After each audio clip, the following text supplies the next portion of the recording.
Hi పిల్లలు, ఎలా ఉన్నారు? మనం ఈరోజు ఒక కొత్త కథ గురించి తెలుసుకుందాము. కథ పేరేంటంటే చెట్టు మీద బ్రహ్మరాక్షసుడు. బ్రహ్మరాక్షసుడు అంటే ఎవరు?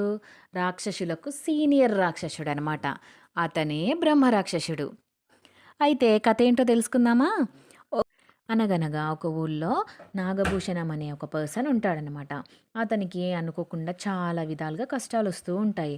ఆ కష్టాలలో ఒక కష్టం ఏంటంటే ఆయా సంవత్సరము అప్పు చేసి మరీ కూతురికి పెళ్లి చేస్తాడు. భార్య జబ్బు పడితే బోలెడు డబ్బు ఖర్చు పెట్టి మరీ వైద్యం చేయిస్తాడు. పొలం మీద ఎన్నో ఆశలు పెట్టుకుంటే ఆ ఏడాది వానలు సరిగ్గా లేక పంటలు కూడా పండలేదు. అప్పిచ్చిన వాళ్ళు వడ్డీ వ్యాపారులు ఉంటారు కదా! వాళ్ళేమో ఇల్లు, పొలం అమ్మేసైనా సరే మా బాకీ మాకు తీర్చమని చెప్పి బాగా ఒత్తిడి చేశారు. ఇక తన కష్టాలు తీరే మార్గమే లేదనిపించి నాగభూషణం ఆత్మహత్య చేసుకుందామని ఒక అర్ధరాత్రి సమయాన పెరట్లో ఉన్న కుంకుడు చెట్టు దగ్గరికి వెళ్ళాడు. ఆ సమయంలో అతనికి దేవుణ్ణి ఒక్కసారైనా ప్రార్థించాలి అని అనిపించింది. ఏమని? భగవంతుడా, వచ్చే జన్మలోనైనా సరే నాకు బాగా ధనవంతుడిలాగా పుట్టించు అంటూ నాగభూషణం రెండు చేతులు జోడించాడు. ఆ మరుక్షణం అతనికి కాళ్ళ దగ్గర ఒక పెద్ద మూట పడింది. నాగభూషణం ఉలిక్కిపడి దాన్ని తీసుకొని లోపల ఏముందో అని చెప్పి చూశాడు. అతని కళ్ళు చెదిరిపోయాయి. మూట నిండా బంగారు కాసులే. ఆఖరుకు భగవంతుడికి నా నా బాధ అర్థమయ్యింది. నా మొరాలకించాడు అనుకుంటూ నాగభూషణం మూట తీసుకొని ఇంట్లోకి వెళ్ళి భార్యను నిద్రలేపి జరిగిందంతా చెప్పాడు. మంచి వాళ్ళకు భగవంతుడు ఎప్పుడూ మేలు చేస్తాడు అనుకుంటూ అతని భార్య కాసుల్ని కళ్ళకద్దుకొని పెట్టెలో దాచింది. ఆనాటితో నాగభూషణం దరిద్రం తీరిపోయింది. అప్పులన్నీ తీర్చేసి మరికొంచెం పొలం కూడా కొనుక్కొని సుఖంగా బ్రతకసాగాడు. అయితే ఇప్పుడు నాగభూషణానికి మరొక కొత్త ఇబ్బంది ఎదురయింది. తండ్రి దగ్గర బాగా డబ్బు చేరడంతో అతని పెద్ద కొడుకు అల్లరి చిల్లరిగా తయారయ్యి జూదగృహాల వెంట తిరుగుతూ ఉన్నాడనమాట. ఒక రోజున జూదగృహంలో అంటే ఆహ్, మన పేకాట అలా ఆడుతా ఉంటారు గదా! అలా ఆడుతూ ఉన్న సమయంలో ఒక పెద్ద గొడవ జరిగిందనమాట ఆ ప్లేస్‌లో. ఆ గొడవలో నాగభూషణం కొడుకు కొట్టిన దెబ్బలకు ఆ ఊళ్ళో ఒక రత్నాల వ్యాపారి కొడుకు స్పృహ తప్పి పడిపోయాడు. అతను బ్రతకడని అంతా అనుకుంటూ ఉన్నారనమాట. అంటే అంత కొట్టుకున్నారు వాళ్ళు. అప్పుడు నాగభూషణానికి ఏం చేయాలో అర్థం కాలేదనమాట. వెంటనే కొడుకు మరణశిక్ష పడితే వాడు దక్కకుండా పోవడం అట్లా ఉంచి తననందరూ హంతకుడి తండ్రి అంటూ అవమానిస్తారు అని చెప్పి బాధపడుతున్నాడు. ఇంకా ఇంతకన్నా నాకు చావే మేలనుకుంటూ నాగభూషణం పాత టైం లాగానే అంటే అప్పుడు ఒకసారి అలా అనుకున్నాడు గదా! బాధపడుతూ. అట్లానే అర్ధరాత్రి వేళ కుంకుడు చెట్టు దగ్గరికి పోయి, భగవంతుడా, నా కొడుకు హంతకుడన్న అపఖ్యాతి నాకు రాబోతుంది.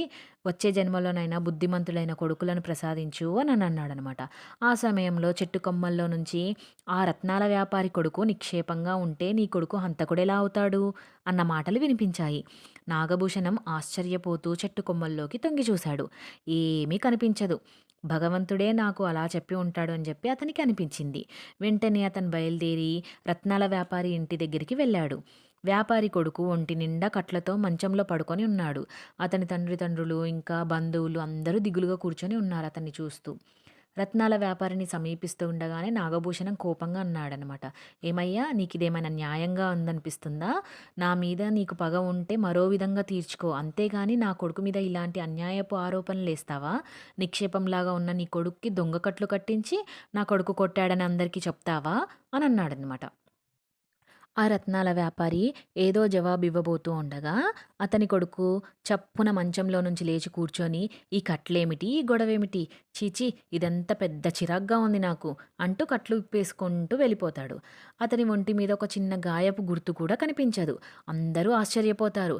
అంతా ఇదేదో మాయలా ఉంది అంటూ ఆ రత్నాల వర్తకుడి భార్య కొడుకుని కౌగిలించుకొని బాగా సంతోషపడింది. అంటే తన కొడుకుకి ఏమి అవ్వలేదు. ఏదైతే ఏముంది మంచిగా ఉన్నాడు గదా! అని జెప్పి బాగా ఆనందపడిపోయిందనమాట. మాయైతే ఏంది, మంత్రమైతే ఏంది, మనవాడు మనకు దక్కాడు. నేనా భగవంతుడికి, ఈ నాగభూషణానికి రుణపడి ఉంటాను అంటూ రత్నాల వర్తకుడు నాగభూషణానికి క్షమాపణ కోరాడనమాట. ఇంకా నాగభూషణం గూడా తృప్తిగా ఇంటికెళ్ళిపోతాడు. ఇదంతా జరిగినంక అతని కొడుకు గూడా కొంచెం మారిపోయి బుద్ధిమంతుడిలాగా బిహేవ్ చేస్తాడనమాట. కొంతకాలం గడిచేసరికి నాగభూషణానికి ఇంకొక కొత్త ఆలోచన వచ్చింది. తను ధనవంతుడన్న మాట నిజం. కానీ నేనేం కోటీశ్వరుని కాదు. తరతరాల పాటు తన వంశం కూర్చొని, తిని సుఖపడేంత సంపాదించాలి అంటే ఒక్కటే మార్గం ఉంది అని అనుకుంటాడు. దొడ్లో ఉన్న కుంకుడు చెట్టు దగ్గరికి మరొకసారి ఆత్మహత్యా ప్రయత్నం చేయడం. అందువల్ల అతనికి 2 సార్ల మేలు జరిగింది గదా! మళ్ళీ ఇప్పుడు గూడా అట్లానే ఆలోచన చేసి, ఒకరోజు అర్ధరాత్రి వేళ ఆ చెట్టు దగ్గరికెళ్తాడు. హఠాత్తున పైనుంచి ధమీమంటూ ఒక బ్రహ్మరాక్షసుడు అతని ముందుకు దూకి, "మళ్ళీ ఎందుకొచ్చావు?" అంటూ హూంకరించాడనమాట. అంటే బాగా గట్టిగా బెదిరించినట్టు అడిగిండు.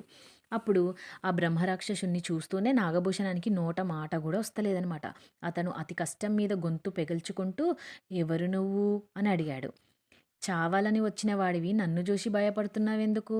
నేను బ్రహ్మరాక్షసుణ్ణి. చాలా ఏళ్ల నుంచి ఈ చెట్టు మీదనే ఉంటున్నా. నువ్వు ఆత్మహత్య చేసుకోకుండా ఉంటే నాకీ భయంకరమైన రూపం నుంచి విముక్తి కలిగి స్వర్గం చేరుకుంటాను. అందుకే లోగడ 2 సార్లు చావకుండా గూడా నేను నిన్ను కాపాడాను" అంటాడు ఆ బ్రహ్మరాక్షసుడు. ఆ జవాబుతో నాగభూషణానికి భయం పోవడమే గాక, బ్రహ్మరాక్షసుడి నుంచి మరికొంత సహాయం పొందొచ్చు అన్న ఆశ కలిగింది. "నా ఆత్మహత్యకు నీ స్వర్గప్రాప్తికి సంబంధమేమిటి?" అని అడుగుతాడు నాగభూషణం. ఆ ప్రశ్నకు బ్రహ్మరాక్షసుడు పెద్దగా నిట్టూర్చి, "భగవంతుడు మనిషికి కొంత ఆయువునిచ్చి ధైర్యంగా బ్రతకమంటాడు. మనుషులకు ఎన్ని కష్టాలొచ్చినా సరే ధైర్యంగా ఎదుర్కోవాలి కానీ, ఆత్మహత్యల్లాంటివి చేయకూడదు. నేను నీ పూర్వీకున్ని. అంటే వాళ్ళ వంశంలో వాళ్ళ నాన్నకి నాన్న, నాన్నకి నాన్న అలా ఉంటారు గదా! అలా వెనకకి పోతూ ఉన్న వాళ్ళందరిని పూర్వీకులంటారనమాట. సో, అలా చెప్తూ ఉంటాడనమాట. "నేను మీ పూర్వీకున్ని. కష్టాలు భరించలేక ఆత్మహత్య చేసుకొని, ఆ పాప ఫలితంగా ఇప్పుడు బ్రహ్మరాక్షసుడినయ్యాను. నా వంశంలో నా తర్వాత 5 తరాల వరకు ఎవరూ ఆత్మహత్య చేసుకోకుండా ఉంటే, నాకా పాపం నుంచి విముక్తి కలిగి స్వర్గలోకానికి చేరుకుంటాను. నా వంశంలో ఎవ్వరికైనా సరే నేను 2 సార్లు మాత్రమే సహాయం చేయగలను. ఇప్పుడు నువ్వు నా వంశంలో 5దో తరం వాడివి. 2 సార్లు నేను నీకు సహాయపడేశాను ఆల్రెడీ. ఇప్పుడు నువ్వు ఆత్మహత్య చేసుకొని నాతో పాటు చెట్టు మీద కూర్చొని నాకు తోడుగా ఉంటావా? లేదంటే బతికినంత కాలం ధైర్యంగా బతికి నిన్ను నువ్వు స్వర్గలోకంలో కలుసుకుంటావా? ఎట్లా అయినా సరే నీ ఇష్టం" అని అంటాడనమాట. అని చెప్పి చెట్టు మీదికి ఎగిరిపోతాడు. ఇంకా నాగభూషణం ఆ తర్వాత మళ్ళీ ఎప్పుడూ కూడా ఆత్మహత్య చేసుకుంటాను అనే ఆలోచన గూడా తెచ్చుకోలేదు. అంటే మనుషులెప్పుడూ ధైర్యంగా ఉండాలి. ధైర్యాన్ని కోల్పోవద్దు. ధైర్యం పోయినప్పుడు పిచ్చి పిచ్చి ఆలోచనలు వచ్చినా గూడా చాలా స్ట్రాంగ్‌గా ఉండాలనమాట. అలా ఉండడం వల్ల మనకు కూడా బావుంటుంది. మనమందరం మన చుట్టుపక్కన ఉన్న వాళ్ళు కూడా బావుంటారు. అర్థమైందా పిల్లలు? ఈ కథలో నీతేంది? Be strong. ఎలాంటి సిట్యుయేషన్ అయినా సరే మనం ధైర్యంగా ఎదుర్కోవాలి. ఓకేనా? కథ బావుంది గదా! కథ నచ్చితే లైక్ చేసి, షేర్ చేయండి మీ ఫ్రెండ్స్‌కి. మీ తల్లిదండ్రులను అడిగి వాళ్ళ పర్మిషన్ తీసుకున్నాంకనే చేయండి. ఓకేనా? బాయ్ పిల్లలు. Good night.